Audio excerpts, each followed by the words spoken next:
My dear fathers and brothers, today we are going to witness how Plato's allegory of the chariot can be insightfully applied to the life and mission of our Blessed Mother Mary. Plato, in his wisdom, elucidated the allegory of the human soul as chariot driven by the faculty of reason and pulled by the horses of passion and appetite. This tripartite theory of soul reveals the essential components that make up the human psyche.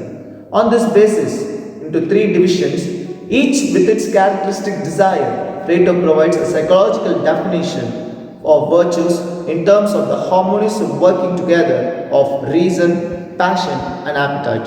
An individual's character depends upon the comparative development of these three elements and the dominance of one faculty over the others. Each of the three elements of the soul is involved in moral behavior, and each, when it carries out its proper function, is characterized by an appropriate virtue. Firstly, reason. In Greek it is known as logos. It is the highest part of the soul with the capacity to grasp objective truth and the ultimate form of good. Reason must rule supreme, making wise decisions for the benefit of the person. Number two, passion, known as thymos. It is the emotional and spiritual part of the psyche. Passion can be a positive force when it is channeled properly by reason. Third, appetite, or it is known as eros. It is the base desires and cravings of body, which always seeks immediate gratification. My beloveds, the Blessed Virgin Mary is the supreme example of a human being in whom reason, guided by grace, perfectly rules over passion and appetites.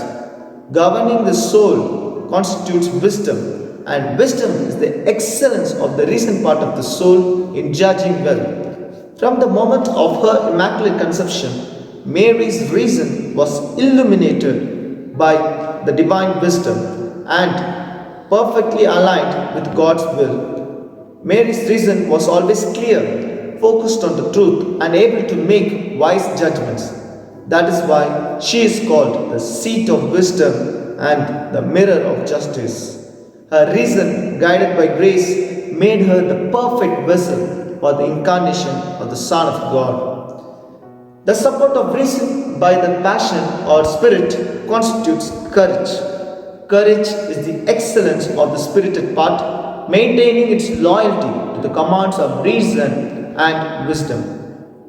The Blessed Virgin Mary is a supreme example of a courageous woman who trusted in God's plan for life.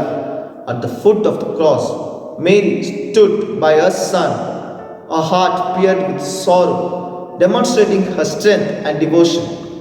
Despite the uncertainty and social stigma she faced, she humbly embraced her role in the history of salvation.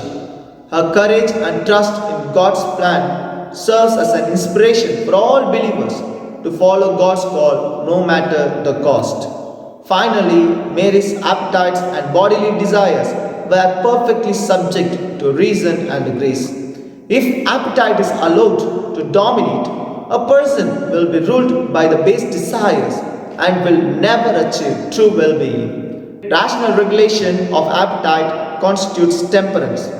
If appetite dominates, a person will be ruled by base desires like wealth, power, and pleasure. But Mary lived a life of purity, temperance, and self-control. She never allowed her bodily desires to lead her to sin or selfishness. She always used her physical strength and energy to serve God and others.